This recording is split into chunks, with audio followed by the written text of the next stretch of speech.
Um caso rápido. Conta-se que numa cidade do interior, não se sabe como, mas o leão fugiu do circo. E foi anunciado, olha gente, cuidado que o leão fugiu do circo.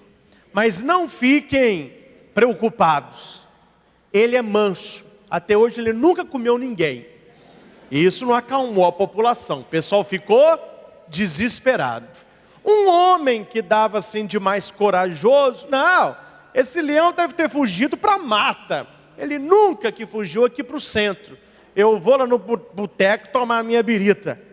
Olha que ele está passando no meio da praça, uma praça grande, uma praça com algumas árvores. Ele vê um animal grande, com juba farta, com as unhas afiadas, com os dentes para fora, e ele ouve o característico rugido.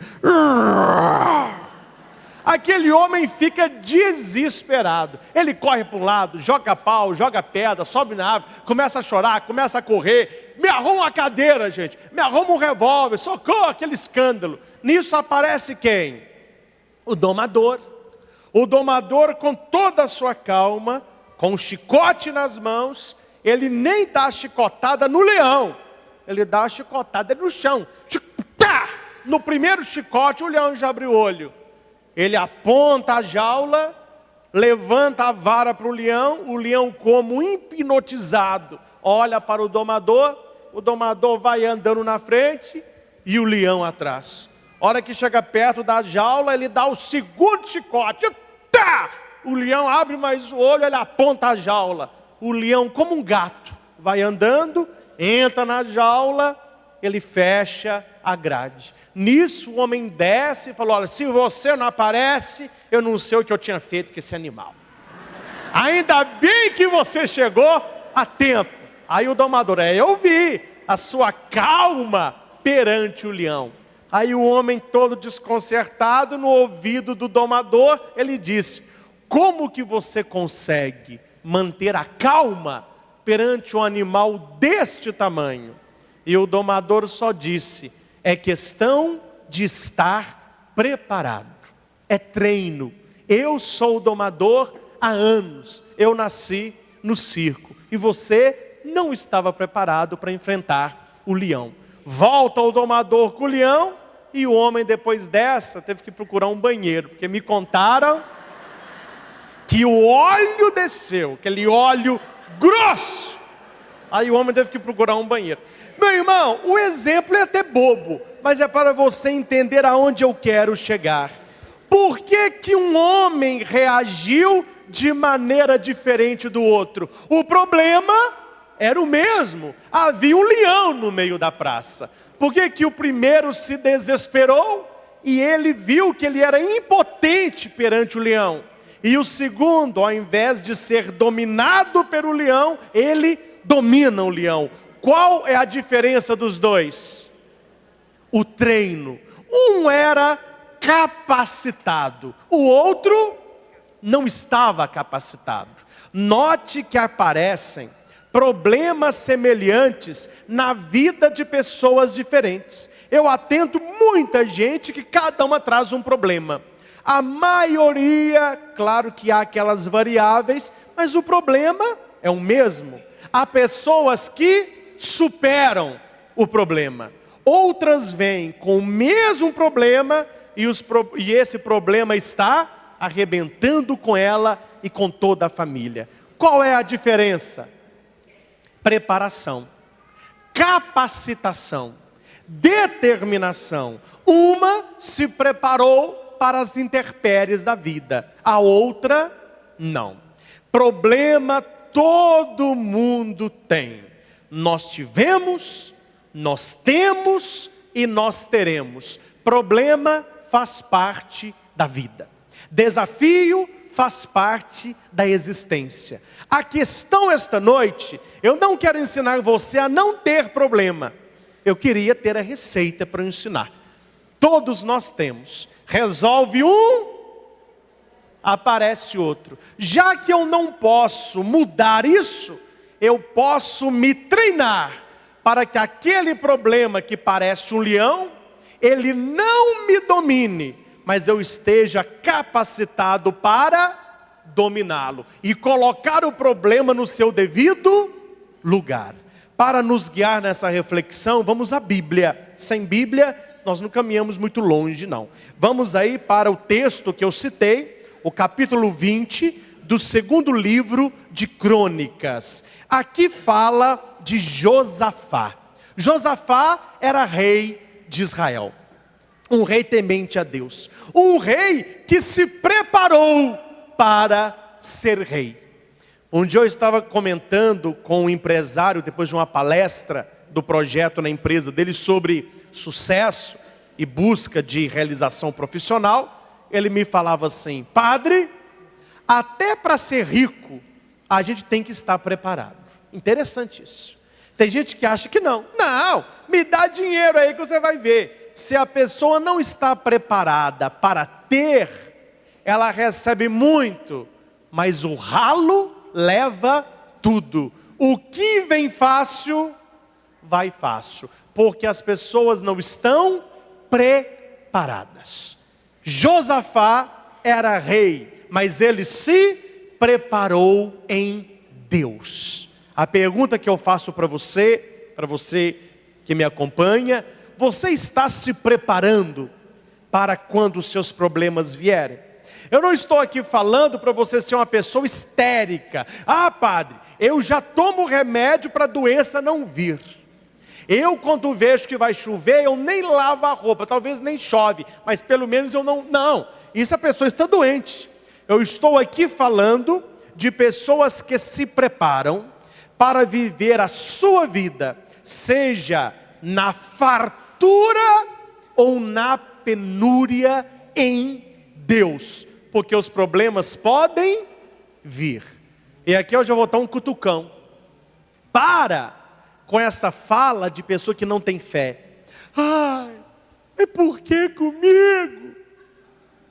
Não tem essa frase? Ai, por que eu? Eu devolvo a frase: por que não com você? E por que não você? E por que não comigo? Nós, irmãos, somos todos iguais. Os problemas podem aparecer na nossa vida. O que determina o sucesso ou o fracasso não é o problema, é a sua preparação. Quando eu estive em Portugal, lá em Fátima, havia um grande rebanho de ovelhas perto lá do santuário onde apareceu Nossa Senhora, acima daquela zinheira, né? Fica atrás do santuário. Mas tinha ovelha adoitada. Eu fiquei doido. Nunca tinha visto ovelha ao vivo na minha vida. É igual o mineirinho que vai na praia a primeira vez. Não fala que não é, não, que é. Tem gente que despista. Não, padre, eu sou elegante. Meu filho, quem não foi ao mar a primeira vez que vai, você pode despistar, mas todo mundo faz assim, ó. Ou não faz? Marinheiro de primeira viagem. Deixa eu ver se é salgado mesmo, como todo mundo fala.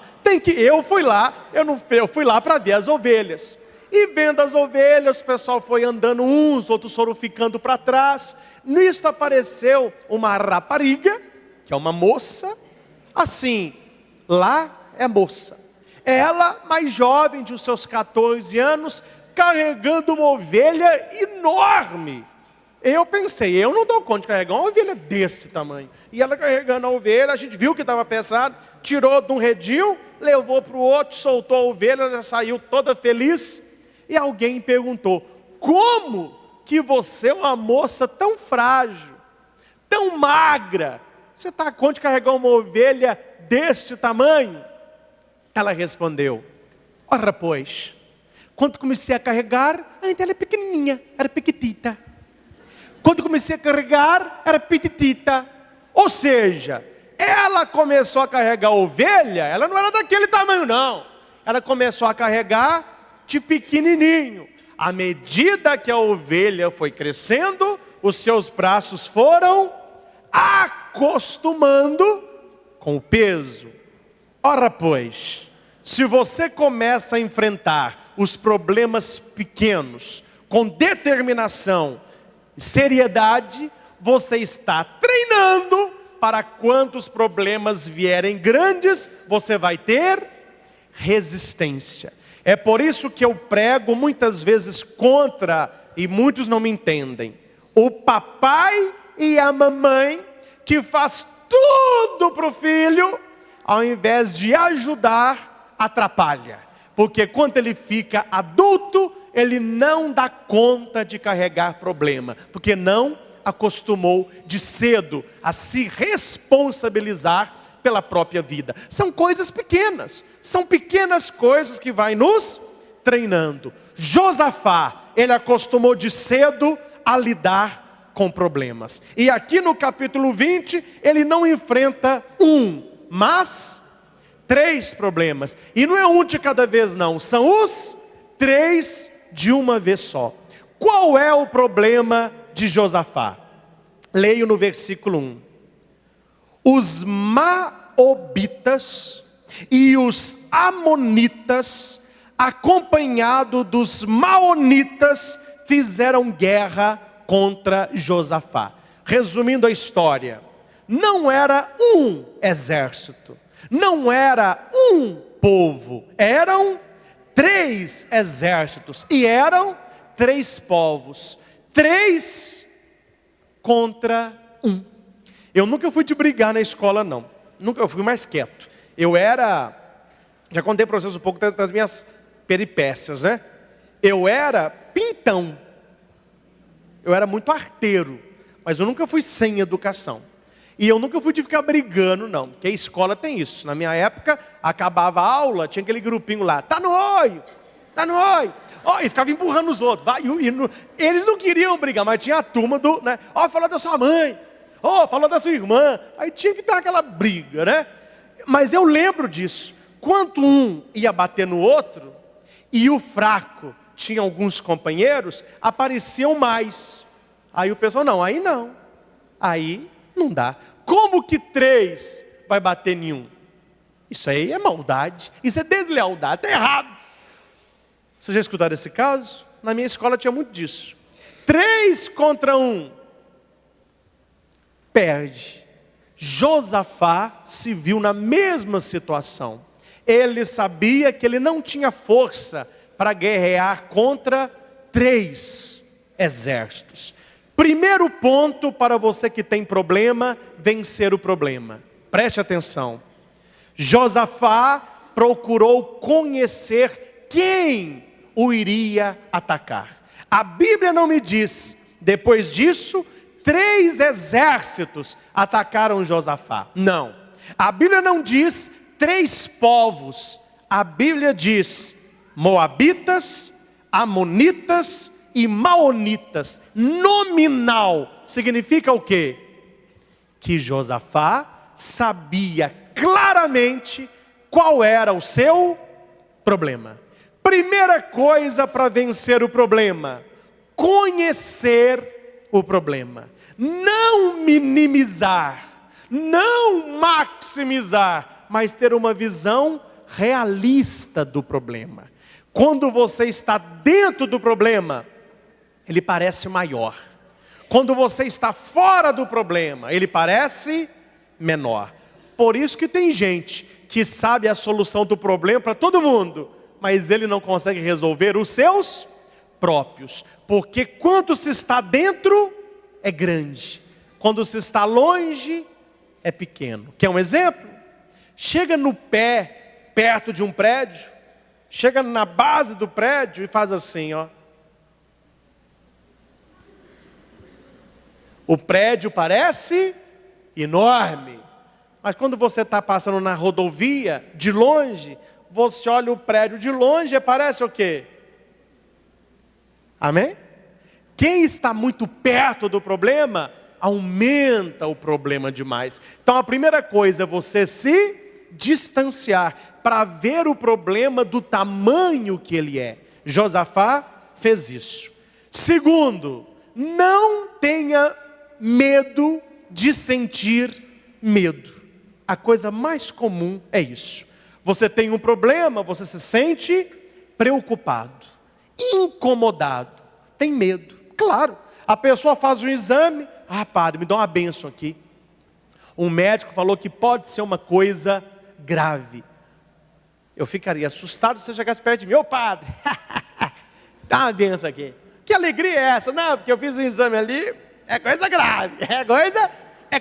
Não, mesmo que você seja uma pessoa de fé, o seu sentimento, ele fica perturbado. Isso é uma coisa normal. O que me diz o versículo 3? Josafá ficou perturbado.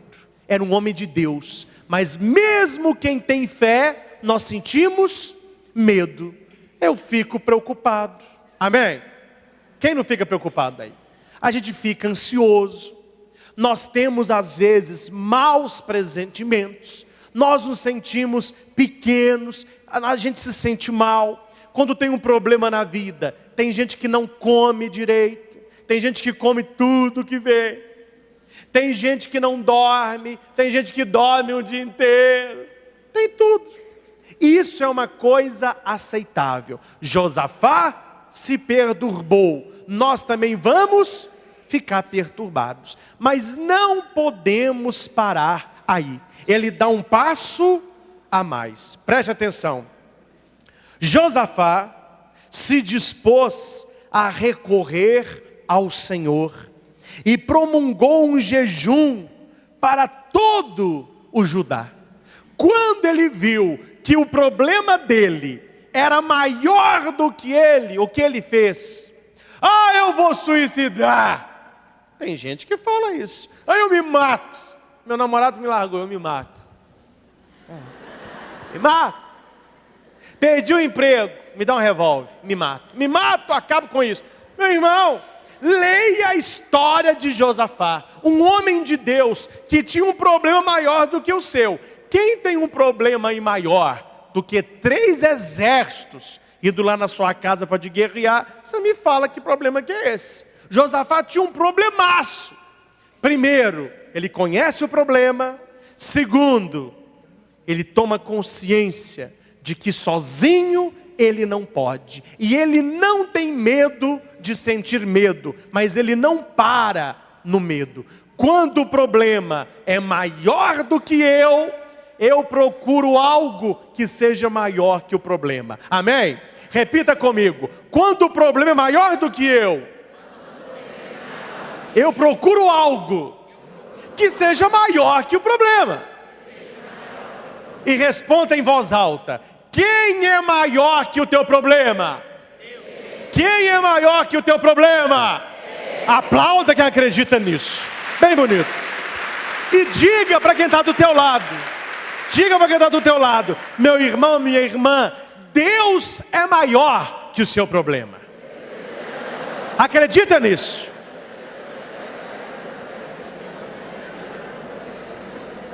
Meus irmãos, quem tem problema e acredita em Deus, reza.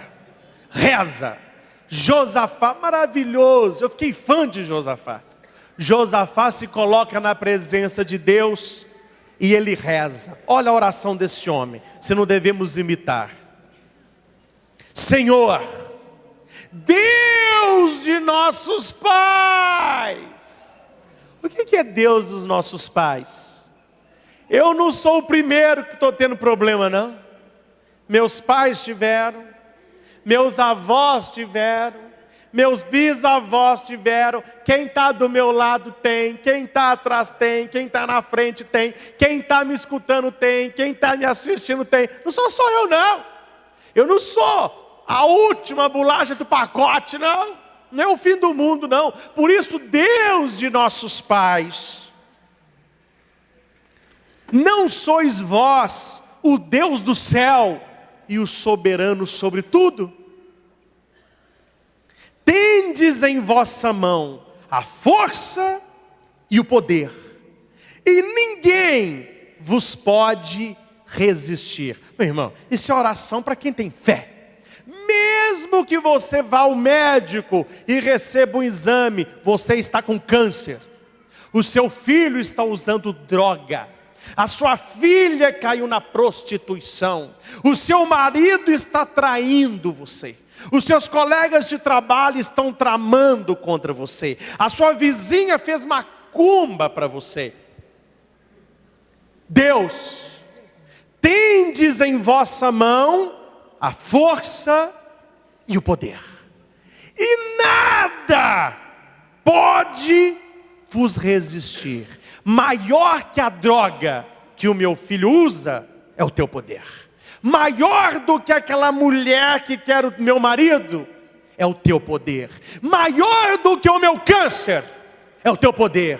Maior do que as tristezas que eu enfrento é o teu poder. Repita comigo. Meu Deus, tendes em vossa mão a força e o poder, e ninguém vos pode resistir. Eu não sei você, mas quando eu estava preparando a pregação, só de ler esse versículo eu já